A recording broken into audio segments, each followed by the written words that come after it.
예, 요즘 제가 그 주일날 예배 설교 시간에 그 성령에 대한 설교를 계속해서 좀 하고 있습니다. 그래서 특별히 지난 시간부터는 성령의 열매에 대해서 그런 말씀을 제가 좀 드리고 있습니다. 우리 예수님 믿는 사람들은 그 성령으로 오신 예수 그리스도를 마음속에 모시고 있는 사람이다. 성령으로 오신 예수 그리스도가 내 마음속에 있는 그런 사람이 그리스도인이고 성도인 것입니다. 그래 바울 사도는 고린도교회 편지를 보내면서 그 고린도서 13장 5절에 보면 어떤 말씀을 했냐면 이렇게 말씀을 했어요. 너희는 믿음 안에 있는가? 너희 자신을 시험하고 너희 자신을 확증하라. 예수 그리스도께서 너희 안에 계신 것을 너희가 스스로 알지 못하느냐? 그렇지 않으면 너희는 버림받은 자니라. 이렇게 말씀을 하십니다. 예수 그리스도를 마음속에 모시고 있는 자만이 그리스도인이고 하나님의 자녀이고 성도인 것입니다. 그것은 너무나 분명한 것입니다. 이것은 송목사의 이야기가 아니고 하나님의 말씀입니다. 예수 그리스도가 성령으로 오신 예수 그리스도가 내 마음속에 함께 계시는가? 우리 믿음을 가진 성도들은 날마다 자기 자신을 점검을 해야 됩니다. 내가 정말 믿음 안에 있는 사람인가? 정말 예수 그리스도가 내 안에 계신 사람인가? 이것을 늘 확인하고 점검을 해야 되는 것입니다. 근데 실제적으로 말씀을 드렸지만 예수 그리스도를 주님으로 영접을 하고 성령이 내 안에 계시게 되어지면 예수님 믿는 사람들은요, 그 순간부터 갈등이 벌어지게 됩니다. 그 순간부터 성령이 오셔서 내 안에 계심으로부터 시작이 될 때는 갈등이 벌어지는 것입니다. 그 예수 그리스도를 믿기 전에, 그리스도를 내 마음속에 모시기 전에 그 육체의 소욕을 따라 내가 좋아하는 대로, 내가 하고 싶은 대로 내 욕심과 정욕을 따라 그렇게 살려고만 했던 내 자신이 이제 예수 그리스도가 내 안에 들어와서 내 마음속에 함께 계시게 되어지면 이제는 성령이 이끄는 대로, 예수 그리스도가 이끄시는 대로, 오늘 하나님이 우리에게 교훈하시는 이 말씀대로 살려고 하는, 그래 사실은 예수님 믿는 사람은 자기는 한 사람이지만 자기 안에 두 자기가 존재를 합니다. 두 자아가 존재를 합니다. 성령으로 거듭난 사람인 자아가 있고요. 성령으로 거듭나기 전에 그 육체의 소욕을 따라 살려고 하는 옛사람 자아가 함께 공존을 합니다. 그래서 끊임없이 내 안에서 두 자아가 싸웁니다. 성령을 따라 살려고 하는 나와 내 정욕과 내 탐욕을 따라 살려고 하는 나가, 자아가 함께 싸움이 벌어지는 것입니다. 그 싸움은요, 내가 세상을 살면서 눈을 뜨는 순간부터 시작을 해서 잠자리에 드는 시간까지 온종일 내 안에서 두 자아가 싸움을 싸웁니다. 하나님의 뜻을 따라 성령의 인도하심을 따라 살려고 하는 내 자신과 내가 좋아하는 대로 내 욕심을 따라 살려고 하는 내가 싸움이 벌어집니다.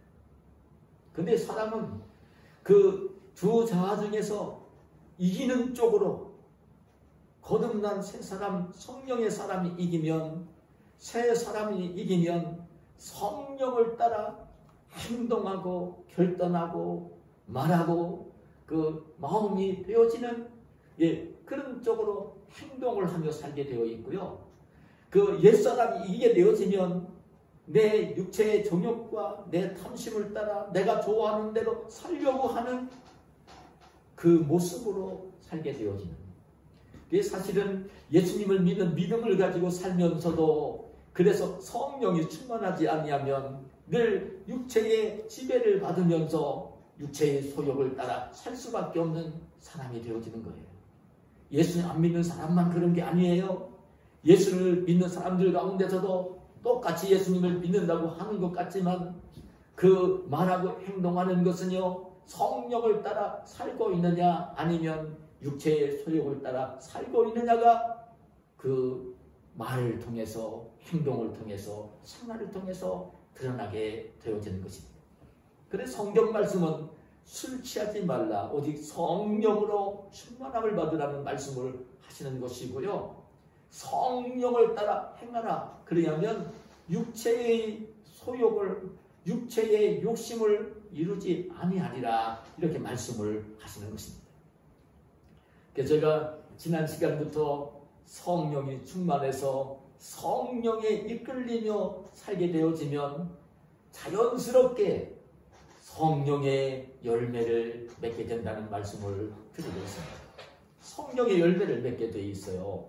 성령이 주인이 되었을 때 내 새 사람이 늘 육체의 소욕을 이기면서 내가 생각을 하고 내가 말을 하고 행동을 하게 되어지면 성령의 열매들이 그 성품 속에서, 마음 속에서 이루어지고, 그 마음이 그렇게 되어지면 행동하는 것, 말하는 것을 통해서 성령의 열매들이 맺히게 되어지는 것입니다. 제가 지난 주일날에는요, 성령의 열매 가운데 앞에 나오는 사랑, 희락, 화평 세 가지 열매에 대한 말씀을 설교를 했어요. 오늘은 제가 뒤에 이어지는 세 개, 오래 참음, 자비, 양손의 열매에 대해서 오늘 좀 말씀을 드리면서 하나님의 음성을 함께 듣는 그런 시간을 갖기를 원합니다. 실상은 그 성령이 예수 그리스도의 영이기 때문에 성령이 내 마음속에 주인이 되어지시면 그 내 성품이, 내 마음이 다스리는 성품이 예수님의 성품을 담게 되어 있어요. 그래서 성령의 열매들은 예수님의 성품, 예수님의 성품을 닮아서 예수님의 성품으로 그 살면서 맺히는 열매들이 그게 성령의 열매입니다. 사랑의 열매도 그렇고요, 희락의 열매도 그렇고요, 그리고 화평의 열매도 그렇고요. 오늘 제가 말씀을 드리려고 하는 오래 참음의 열매, 자비의 열매, 양손의 열매도 그런 열매인 것입니다. 오래 참음이라는 말은 실상 저는 이 오래 참음이라는 이 말은 어떤 의미를 가지고 있는 말이냐면요, 한문으로 얘기를 하면 인내, 그 잘 참는다는 것입니다. 오래 참는다는 것은 인내한다는 것입니다. 조금만 참는 게 아니라 참고 또 참고 또 참고. 어쩌면 어떤 우리가 생각을 하고 행동을 할 때에, 일을 할 때에 그 모든 것들은 그 때가 될 때에 열매가 맺히게 되어지는데, 근데 그때까지는, 하나님이 정하신 때까지는 아무리 힘들고 어려워도, 고통스러워도, 그 어려움을 만났어도, 내 감정이 상하고, 내가 정말 너무나 고통스럽고 힘들고 그렇더라도 참고 또 참고 또 참는, 마지막까지 참는, 마지막까지 참지 않으면 인내한 것이 오래 참음이 아닙니다. 마지막까지 참는 것입니다. 근데 제가 쉽게 좀 더 먼저 설명을 드린다면, 이 오래 참는 것의 열매는 밥을 할 때에 솥에 이제 물을 넣고 쌀을 넣고 밥을 한다고 할 때에 그냥 그게 끓을 때 그냥 솥을 열게 되어지면요, 밥이 되지 않는 거예요. 마지막까지 참는 거예요. 마지막까지. 밥을 할 때는 밥이 마지막 될 때까지 참는 것처럼 이 오래 참음의 열매는 우리 성도들이 오래 참음의 열매는 꼭 그걸 알아야 돼요. 오래 참음의 열매는 내가 어떤 생각을 하고 있고 어떤 일을 하고 있고 하더라도 그 열매가 맺힐 때가 있어요. 그때까지는 참고 참는 것입니다. 아무리 힘들고 어려워도 고통스러워도 내 감정이 상했어도 그걸 이제 인내를 하며 참아내는 것입니다. 이게 오래 참음입니다.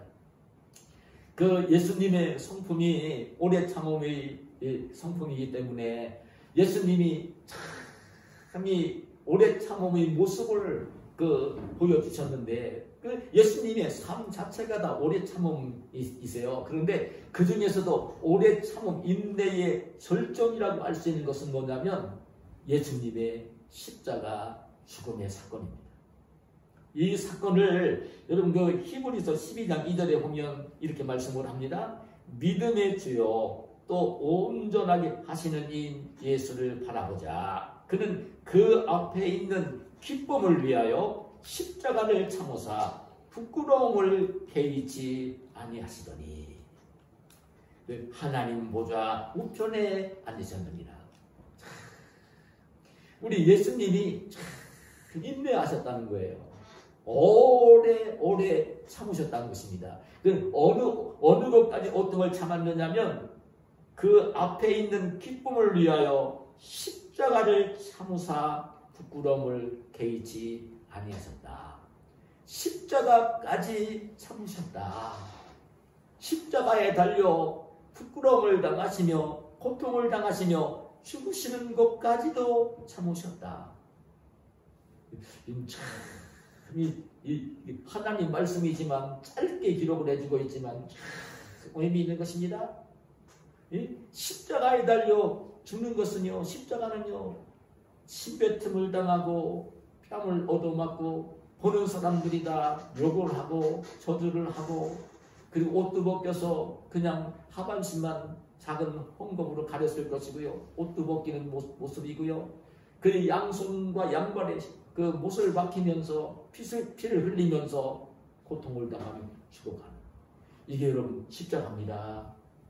그 십자가는 예수님 당시에도 아무나 십자가형을 그렇게 하지 않았습니다. 가장 흉악한 죄수만을 그렇게 십자가형으로 사형 집행을 했던 것입니다.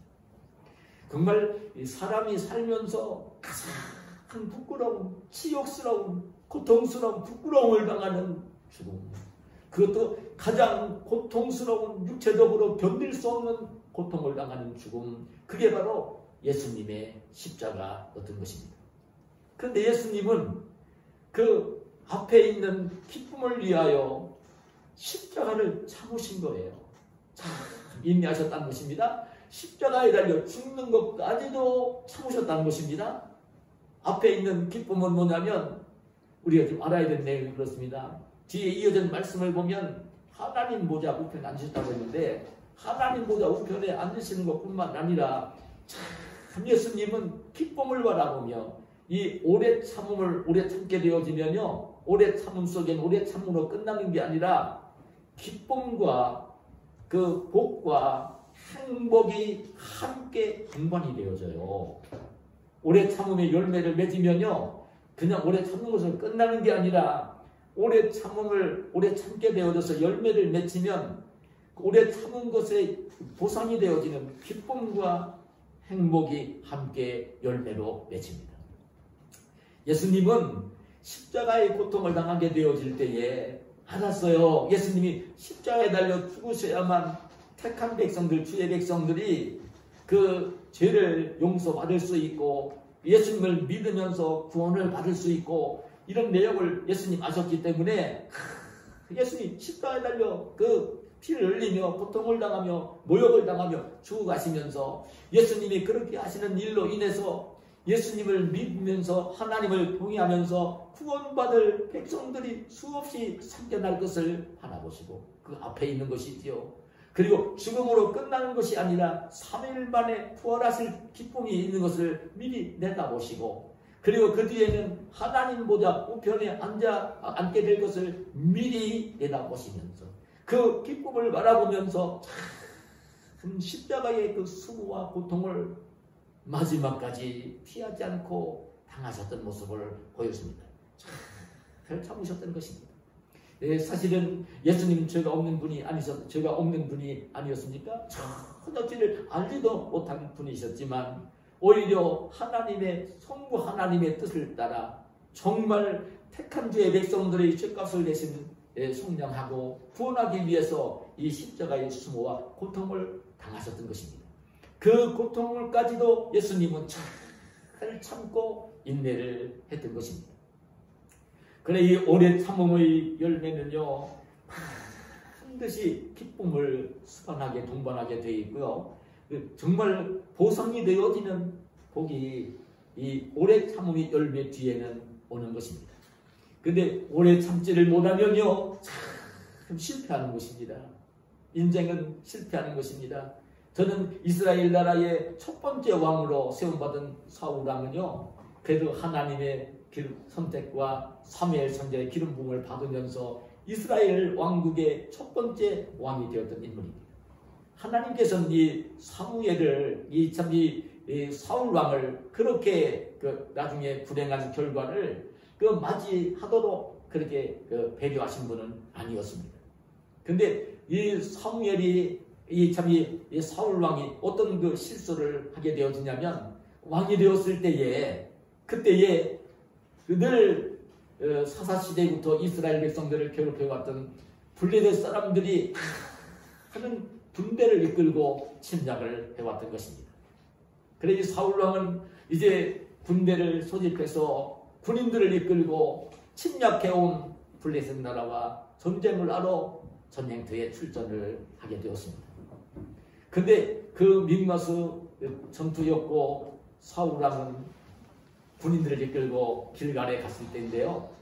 근데 보니까 지금 이스라엘 군인들이 보니까 자기들보다 블레셋 군인들의 숫자가 훨씬 많은 것입니다.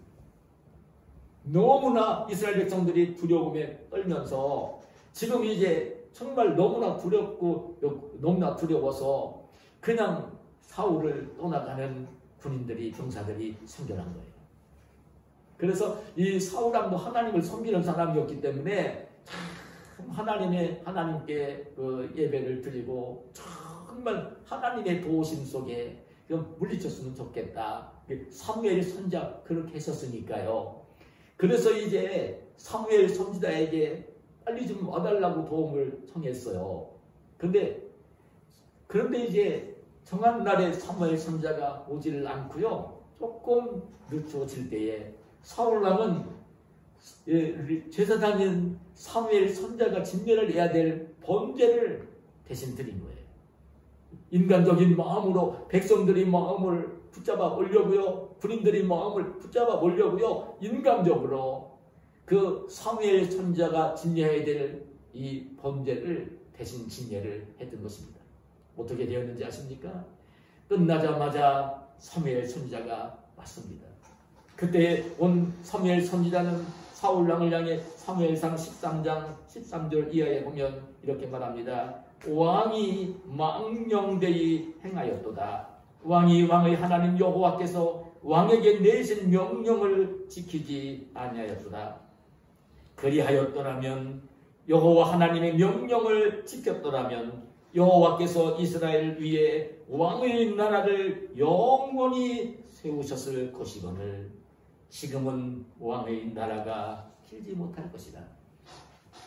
이 사울왕이 인내를 못하고 인간적인 마음으로 하나님 뜻보다는 인간적인 생각으로 앞세우며 행동했을 때에 사울왕과는 비참하게 왕위를 물려받지 못했고요. 그리고 사울왕도 뒤에 죽음을 당했고요. 세 아들까지도 비참하게 죽음을 당하는 결과를 가져왔던 것이에요. 하나님이 영원히 왕조가 되도록 그에게 하실 것이었는데 이 인내를 하지 못하고 인간적인 생각으로 하나님의 뜻이 아니라 인간적인 생각으로 백성들이 마음만 붙잡아 보려고 행동을 하다가 그 어려움을 당했던 것입니다. 여러분 정말 반면에 우리가 알지만 힘들고 어려운 고난을 만났던 이 욥이 있습니다. 욥이 얼마나 어떤 환난을 만났습니까? 어떤 고난을 만났습니까? 정말 10남매를 다 잃어야 되는 고난을 만났어요. 모든 재산을 다 부자였는데 다 잃어야 되는 환난을 만났습니다. 그러나 그 고난을 만났지만 이 욥은요 마지막까지 인내했던 것입니다. 그 인내함으로 그 어떤 그 결과를 맞이했느냐면 그 갑절의 축복을 받는 욥이 되었던 것입니다. 성경은 그래서 야고보서 5장 10절 11절에 이렇게 말씀합니다. 형제들아 주의 이름으로 말한 선지자들을 고난과 오래 참음의 본으로 삼으라. 고난이 왔을 때 오래 참는 사람이 되라고 그 얘기를 하면서 인내하는 자를 우리가 복되다 하나니 너희가 욥의 인내를 들었고 주께서 주신 결말을 보았거니와 주는 가장 자비하시고 긍휼히 여기시는 이십니다. 잘 참고 인내해야 될 것을 말씀해 주시는 것입니다. 이 오래 참음이 없이는요 인생을 귀하게 살지를 못합니다. 어느 어떤 상황이 되었을 때 그 고난이 왔을 때 힘든 일이 생겼을 때 내 마음에 들지 않는 상황이 벌어졌을 때 고통스러울 때 누구한테 잘못한 것 없이 수모를 당할 때 인내를 하지 못하고 그 행동을 하면 반드시 실패를 하는 것입니다. 여러분 제가 언젠가 너무 말씀드린 기억이 납니다. 1849년 미국에 있는 캘리포니아에서는요 많은 금이 쏟아져 나왔습니다. 그때에 한 청년이 자기도 큰 부자가 되고 싶은 그 꿈을 가지고요 금이 나올 수 있는 가서 이제 산에 가서 그 금광 있는 산을 샀습니다. 그리고 이제 그 금을 캐내기 위해서 그 금맥을 찾아서 불을 파기 시작을 했습니다. 파고 또 파고 불을 파들어 갔습니다. 그런데 파고 또 파는데도요 금맥이 나오지 않는 거예요. 시간이 흘러갈수록 이제 힘도 지치고 마음도 너무나 지쳐가지고요 도저히 더 이상 그 금맥을 찾을 수가 없을 것 같아서 실망을 하고 낙심을 한 이 청년은요 금광을 다른 사람에게 팔았어요. 다른 사람에게 팔았는데 자기가 판 그 금광을 산 사람이 많이 파들어 가지도 않고요 한 1m 정도만 더 팠더니요 거기에서 금맥이 나오고 노다지 금이 터져 나왔던 것입니다. 그래 금광을 사가지고 그렇게 고생을 하다가 그걸 팔았던 이 청년은요 얼마나 후회를 했는지 모릅니다. 그런데 이 청년은요 그 손해를 보고 후회를 하면서 거기에서 큰 교훈을 받았어요. 야, 내가 1m만 더 인내하면서 팠더라면 저 노다지가 다 내 것이 되었을 텐데 이런 그 깨달음이 와가지고 이 청년은요 인생의 계획을 세울 때에 1m 10년 철학을 나름대로 세웠어요. 이제는 내가 어떤 일을 하든지 그냥 일을 하다가 너무나 힘들고 고통스럽고 낙심이 되고 절망스러워도 그것 참지 못하고 어떻게 행동을 하지 말고 1m만 더 퍼들어가자. 조금만 더 참고 조금만 더 노력을 해보자. 그 1m 10년 철학을 세웠어요. 그러면서 이 청년이 보험회사에 영업사원으로 들어갔어요. 그래서 이제 보험 영업을 하는데 보험 영업하는 게 얼마나 힘든지 모릅니다. 그냥 자기 고객으로 삼기 위해서 끊임없이 그 홍보를 해야 되고 친절을 베풀어야 되고 그래야 그런 사람이 이 보험왕이 되기도 하고 그런 걸 볼 수 있거든요. 이 청년은요 어떤 고객을 자기 고객으로 만들기 위해서 노력을 할 때에 이제는 안 될 것 같아. 저 사람은 내가 더 노력해도 안 될 것 같아. 이런 마음이 들 때에도 자기가 결심을 한 1m 그 신념 철학을 실천을 하면서 그 인내하면서 그냥 고객 관리를 했어요. 어떻게 되었겠습니까? 이 청년은요, 큰 부자로 성공할 수 있었던 것입니다. 여러분, 그래 히브리서 10장 36절에 이렇게 말씀합니다. 우리 성도들에게 너희에게 인내가 필요함은 너희가 하나님의 뜻을 행한 후에 약속하신 것을 받기 위함이다. 하나님이 약속하시고 있는 것이 있고 하나님이 예비하신 것이 있어도 인내하지 못하는 자는 하나님이 약속하시고 하나님이 예비하신 복을 누리지 못합니다. 오래 참음이 꼭 있어야 되는 것입니다.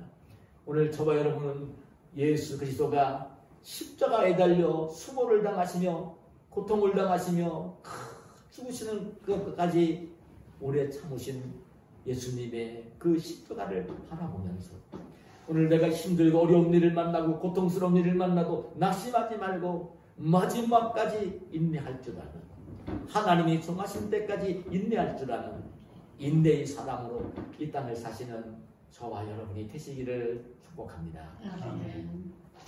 또 한 가지는 자비라고 하는 열매입니다. 자비라는 열매입니다. 아니, 자비 열매를 제가 말씀 묵상해 보니까요, 자비라는 말은 실은 우리 기독교에서 보다는 불교 용어로 많이 쓰는, 불교 사람인들이 쓰는 것을 볼 수 있어요. 근데 이 자비라는 말을 오늘 우리 성경에서 말씀하고 있는데, 이 자비라는 말은 물론 자비로울 자자, 그런 자비입니다. 근데 이 말을 보면 어떤 의미를 가지냐, 자비라고 하면 너무 막연하게 들릴 겁니다. 근데 이 자비라는 말을 그 원문에 보면 크레스토테스라는 말로 기록을 해놨는데, 이 말을 영어로 번역을 하면 젠틀리스나 카인드니스로 번역이 되는 단어입니다. 이게 무슨 말이냐면요, 너그러움, 친절함, 너그러움과 친절함, 이런 의미의 단어입니다. 누군가를 대할 때에 굉장히 너그럽게 대하고 친절하게 대하는 이게 자비입니다. 너그러운 마음을 가지고 친절한 마음을 가지고 너그럽고 친절하게 상대방을 대하면서 상대방의 그 어려운 일을 도와줄 줄 아는 이런 마음이, 이런 자세가 바로 이 자비인 것입니다. 예수님이 가지셨던 성품입니다. 우리 예수님은요, 정말 자비로운 마음을 가지고 사셨습니다. 그 예수님의 공생애를 보면 예수님은요, 늘 너그러운 마음이셨고 늘 친절한 마음이셨습니다. 그 하나님을 대적하고 하나님 나라를 허는 사람을 향해서는요, 예수님이 굉장히 엄하셨습니다. 그 공의를 행하시며 분노하셨습니다. 그러나 그 예수님의 공생애를 보면요, 어디를 가든지 누구를 만나든지 그 너그러운 마음 그리고 친절한 마음으로 대하며 섬기시는 모습을 봅니다.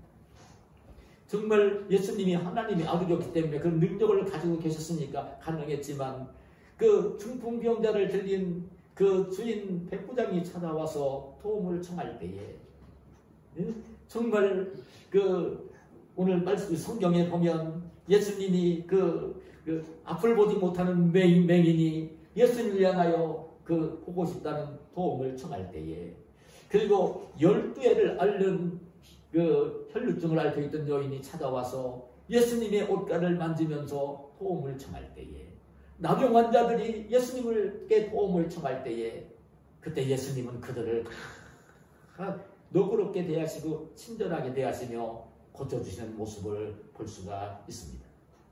정말 예수님을 따라와서 예수님이 들려주시는 천국 복음이 너무나 좋아서 돌아갈 줄 모르고 예수님의 말씀을 듣고 있는 그 5,000명이 넘는 무리들이 굶주리고 있을 때에 오병이어의 기적을 일으켜서 굶주린 그들을 먹여주시는 예수님의 모습을 보는 것입니다.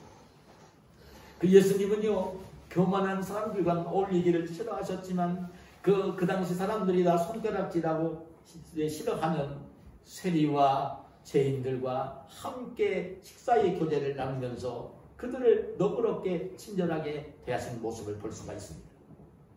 오늘 하루는 현장에서 간음을 하다가 붙들린 여자가 붙들려서 예수님 앞에 끌려왔고 예수님까지 시험하려고 하면서 손에 돌을 들고 현장에서 간음하다 붙들린 여인 쳐 죽이려고 돌을 들고 있는 그 우리들에게 너희 중에 죄 없는 자가 먼저 돌로 치라고 그 주문을 하면서 그들을 다 돌려보내시고 예수님도 그 여인을 용서해 주시는 모습을 보는 것입니다.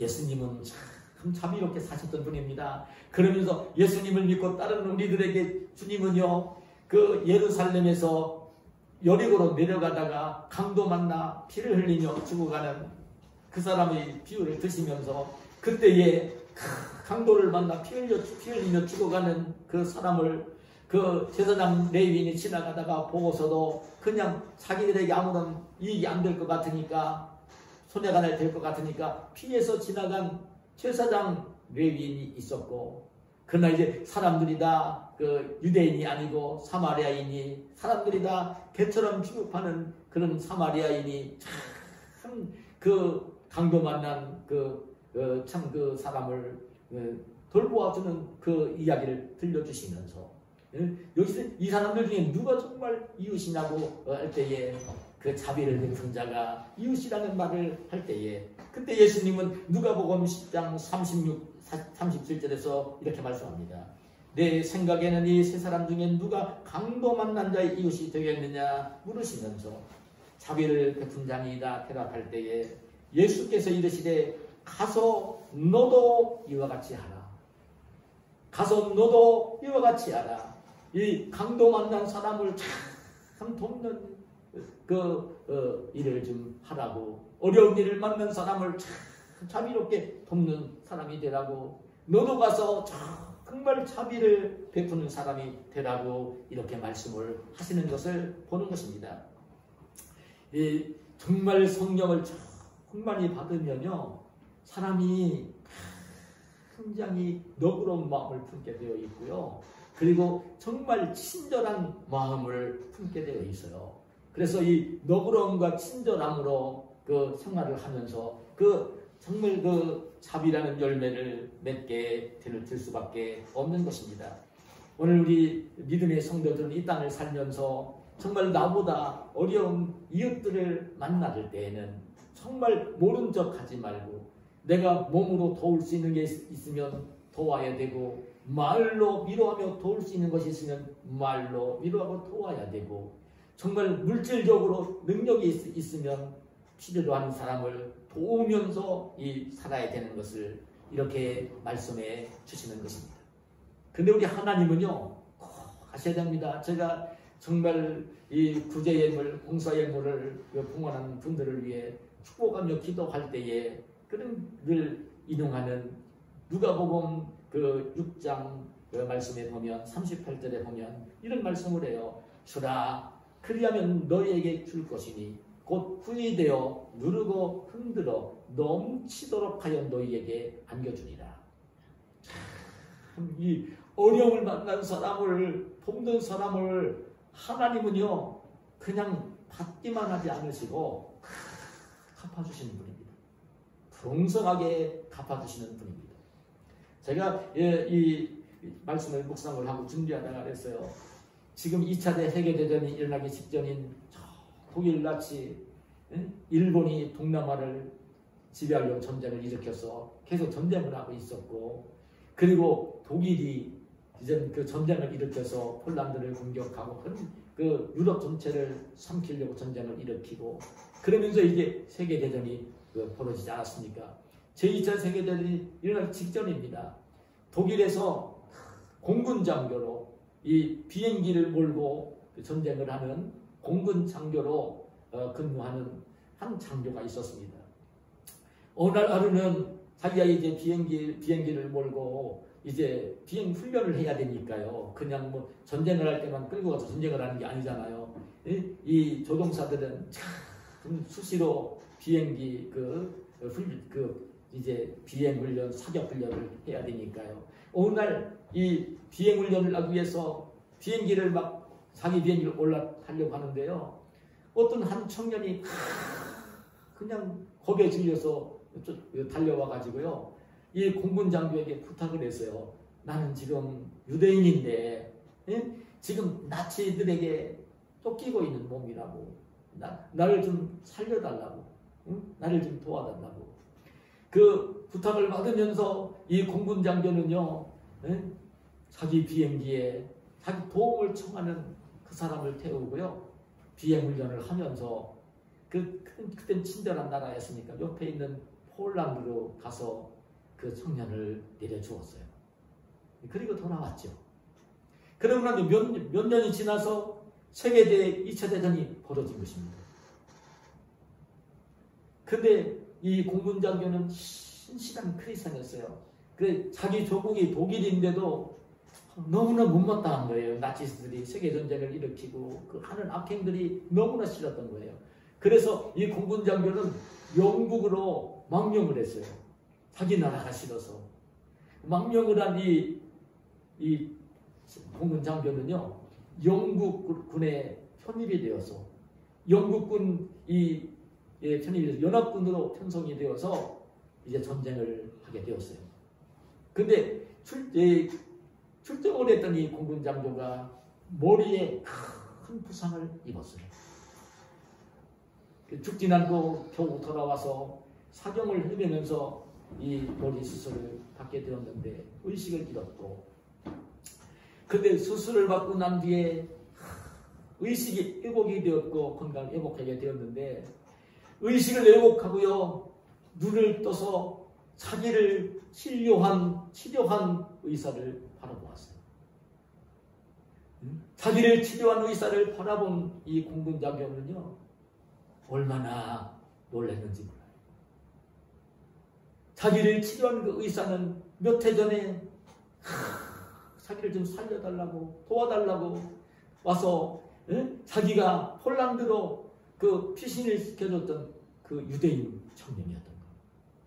하나님은 참 이 너그러운 마음, 자비로운 마음, 친절한 마음을 가지고 그걸 베풀며 사는 사람을 내버려 두지 않으시고 하나님이 그 귀한 것들로 보상해 주시는 우리 하나님이신 거예요. 네, 마지막으로 한 가지만 더 말씀드리면 성령의 열매 가운데 또 하나의 열매는 양선의 열매입니다. 여러분 이 양선의 열매라는 말은 양선도 열매입니다. 올해 참은 잠이 양선입니다. 양선이라는 말은요 우리 말로 지금 저는 많은 책을 읽고 신문을 읽었지만 목사들이 쓴 이 기독교에 대한 말이 아니고서는 양선이라는 말을 정말 들어본 적이 없어요. 양선이라는 말은요 신약 성경에도 꼭 요거 한 군데만 나와요. 근데 원문에 보면 이 양선이라는 말을 아가도시네라는 말로 기록을 해놓고 있는데 이 말은 영어로 번역을 하면 goodness라는 뜻입니다. 선함이라는 뜻입니다. 근데 이 말이 이 아가도시네라는 이 말이 신약 성경 가운데 바울 사도가 쓴 서신 가운데에 몇 번 나와요. 근데 다른 곳에서는 양선이라고 번역을 하지 않고 있고요. 다른 데서는 선함, 선한, 그리고 착함, 그리고 선 이런 말로 번역을 해놓았어요. 같은 의미인데 그럼 이 양선이 뭔가? 양선 우리말로 양선이라고 했는데 실은 한문 용어예요. 좋을 양자에다가 착할 선자입니다. 그래 이 양선이라는 말은 저는 그렇게 생각합니다. 이 양선이라는 말은 정말 선한 성품을 가지고 좋은 일을 하는 거.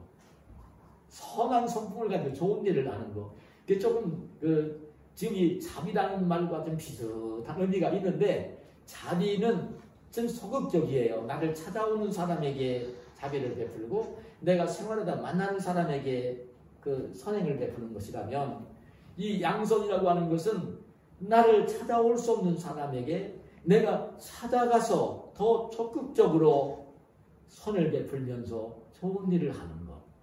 이게 양선이에요. 난 이것을 양선으로 보거든요. 정말 근데 예수님이 그 자비를 베풀며 사시면서도 양선을 베풀며 사신 경우를 우리는 성경에서 보는 것입니다. 예수님은 자기에게 도움을 청하러 온 사람에게 선행을 베풀기도 하셨지만 예수님은 자기 걸음으로 자기 형편으로 올 수 없는 그런 사람들이 있을 때에 하나님 예수님의 손길이 필요한 곳일 때에 찾아가서 만나셔서 그 선행을 베풀고 있는 모습을 보여줍니다. 그 예루살렘 성내 그 양문 곁에 있는 베데스다 연못가에서 38년 된 병자가 아무런 소망 없이 천사가 와서 연못을 통할 때 제일 먼저 들어가면 그 고침을 받는다는 소문이 나서 병 고치라고 가 있었지만 고침받을 소망이 없었을 때 우리 예수님은 그 베데스다 연못가를 찾아가서 다른 환자들 내버려 두시고 아무런 소망이 없는 38년 된 병자를 내 자리를 들고 걸어가라고 고쳐주시는 말씀이 나옵니다. 가다라 지방에 흉악한 귀신 들려서 정말 집을 뛰쳐나와서 무덤 사이에 거주하고 있고 그냥 돌로 자기 몸을 막 자해를 하고 있고 그런 미친 사람이 있었을 때에 예수님 제자들 내리시고요 배를 타고 멀리 바다를 건너 가다라 지방에 가서 그 흉악한 귀신 들린 군대 귀신 들린 그 미친 사람을 고쳐주시는 장면이 나옵니다. 그래도 그 주변에 2천만이 떼가 되는 그 돼지에게로 귀신들을 들여보내면서 그 많은 돼지를 희생시키면서 그 사람을 구원해 주시는 건져주시는 그런 그 모습을 보는 것입니다. 이것이 여러분 양선입니다. 양선. 우리 성도들은 이 땅을 살면서 정말 하나님이 기뻐하시는 이 양선의 열매도 맺으면서 살아야 될 것을 주님께서는 우리에게 말씀을 해주시는 것입니다. 양선의 열매.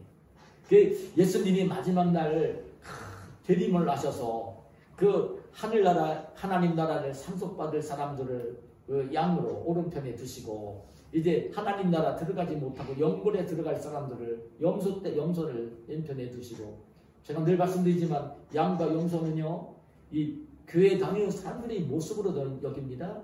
여러분 비슷해 보입니다. 염소도 비슷해 보입니다. 양일 것이냐 염소일 것이냐는 이제 본인들이 생각해야 될 내용인데 비슷해 보입니다. 근데 그때 주님이 재림을 하시면 보좌에 앉으셔가지고요 양과 염소를 오른쪽 왼쪽으로 나눕니다. 그러면서 그 하나님 그런 얘기를 하십니다. 마태복음 25장 34절 이하에 보면 내 아버지께 복받을 자들이여 나와 창세로부터 너희를 위하여 예비된 나라를 상속받으라. 너희를 위해 예비된 나라 하나님 나라를 상속을 받으라. 그 주님이 선언을 합니다. 그러면서 내가 줄일 때에 너희가 먹을 것을 주었고 목마를 때에 마시게 하였고 나그네 되었을 때에 영접하였고 헐벗었을 때에 옷을 입혔고 병들었을 때에 돌보았고 옥에 갇혔을 때에 와서 보았느니라. 그런데 예수님은 성전에 올라가셨고 하늘에 계신 분이시고 종말에 나오실 분인데 아니 지금 거기 본 사람들 양과 염소가 있으면 예수님한테 직접 그냥 예수님이 뭐 굶주릴 때 먹을 걸 드리고 목말랄 때 마실 거 드리고 헐벗을 때 옷 드리고 이렇게 하신 사람이 없어요. 그러니까 뭐라고 얘기하냐면 이에 의인들이 대답하여 이르되 주여 우리가 어느 때에 주께서 줄이신 것을 보고 음식을 대접하였으며 목마르신 것을 보고 마시게 하였나이까 어느 때에 나그네 되신 것을 보고 영접하였으며 헐벗으신 것을 보고 옷 입었나이까 어느 때에 병드신 것이나 옥에 갇히신 것을 보고 가서 배웠나이까 하리니 그렇게 한다는 거예요. 그때 주님이 하시는 말씀이 있습니다. 임금이 대답해 이르시되 내가 진실로 너희에게 이르노니 너희가 여기 내 형제 중에 지극히 작은 자 하나에게 한 것이 곧 내게 한 것입니다. 정말 작은 자 하나, 실제적으로 굶주리고 있는 자, 실제적으로 목말라 하는 자, 실제적으로 옷이 없어 헐벗은 자, 실제로 병이 들어 잘 활동하지 못하는 자, 실제로 옥에 갇혀 있는 자를 가서 돌보는 것이 예수님께 해드린 것이라는 말씀을 하시는 것입니다. 오늘 우리는 꼭 알아야 될 것입니다. 정말 우리 예수님 믿는 성도들은 성령의 열매를 맺으면서 이 땅을 살아야 합니다. 성령의 열매를 맺으며 살아야 됩니다. 오늘 주님께서는 성령이 충만해서 성령에 이끌리면서 성령의 열매를 맺으며 살아야 되는데 이 오래 참음의 열매, 자비의 열매, 그리고 양선의 열매를 맺으라고 하십니다. 오늘 저희들이 이 땅에서 얼마나 더 오래 살는지는 모릅니다. 그러나 오늘 우리가 사는 날 동안 주님 앞에 갈 때에 주님이 말씀하시는 이 양의 우리가 되어서 주님이 약속하신 하나님 나라 그 영생 복락을 누리는 주인공이 되기 위해서는 오늘 주님이 기뻐하시는 이 성령의 열매를 맺으며 살아야 하는 것입니다. 오늘 제가 드린 이 말씀을 꼭 기억하시면서 오래 참음의 열매, 자비의 열매, 그리고 양선의 열매를 맺어드리면서 주님을 기쁘시게 해드리고 주님이 예비하신 그 하나님 나라, 주님이 예비하신 복을 누리며 사는 저와 여러분이 되시기를 예수님의 이름으로 축원합니다. 아멘. 하나님 감사합니다. 우리를 사랑하시고 이 시간도 불러주시고 주님을 찬송하게 하시고 오늘 연약한 종이지만 부족한 종이지만 종의 입술을 통해 하나님 말씀을 함께 들려주며 듣게 하시고 오늘도 하늘 백성으로 우리를 새롭게 점검할 수 있도록 허락해 주신 것을 감사합니다. 마땅히 이 땅에 사는 날 동안 주님이 기뻐하시는 하나님의 자녀들로 늘 성령이 충만하게 하시고 성령에 이끌리며 사는 생활로 성령의 열매, 그 오래 참음, 자비 양선의 열매를 맺어드리며 사는 복된 저희들이 되게 하여 주시옵소서. 예수님의 이름으로 기도하옵나이다. 아멘. 아멘.